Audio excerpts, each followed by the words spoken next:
జై శ్రీరామ్. 2022 నుంచి 2024 వరకు మొత్తం 15 ప్రెడిక్షన్స్ అనేవి ప్రూవెన్ అయ్యాయి. ఆ 15 ప్రెడిక్షన్స్ అనేవి కింద డిస్క్రిప్షన్లో ఇస్తున్నాను.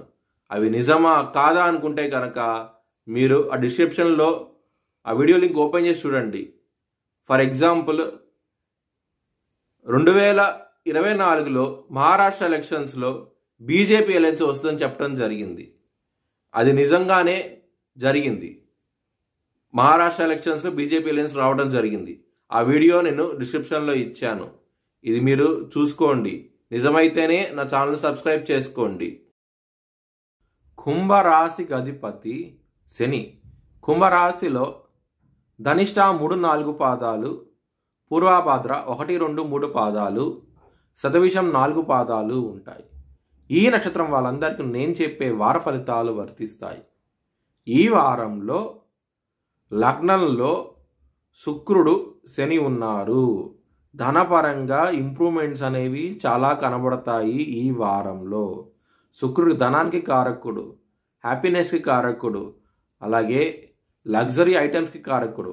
అలాంటి శుక్రుడు లగ్నంలో ఉండటం మూలంగా మీకు చాలా చాలా మంచి ఫలితాలంటూ ఉంటాయి. బిజినెస్ పరంగా కూడా పెట్టుబడి అనేది ఎక్కువ పెట్టండి. ఈ వారంలో చాలా చాలా మంచి ఫలితాలంటూ ఉంటాయి. కెరియర్ పరంగా కూడాను ఈ వారంలో మీకు ఇంప్రూవ్మెంట్స్ అనేవి కనబడతాయి. చాలా ఆనందంగా ఉంటారు. ఎవరైనా సరే విదేశాలకు వెళ్ళాలనుకుంటే కనుక ఈ వారం అనేది చాలా అనుకూలంగా ఉండబోతోంది. 2వ స్థానంలో రాహు ఉన్నారు.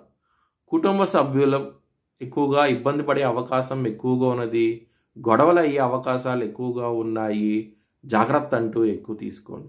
కోర్టు కేసులు ఉంటాయి కనుక అవి మీకు పాజిటివ్ వేగా తీర్పు వచ్చే అవకాశం ఎక్కువగా ఉన్నది.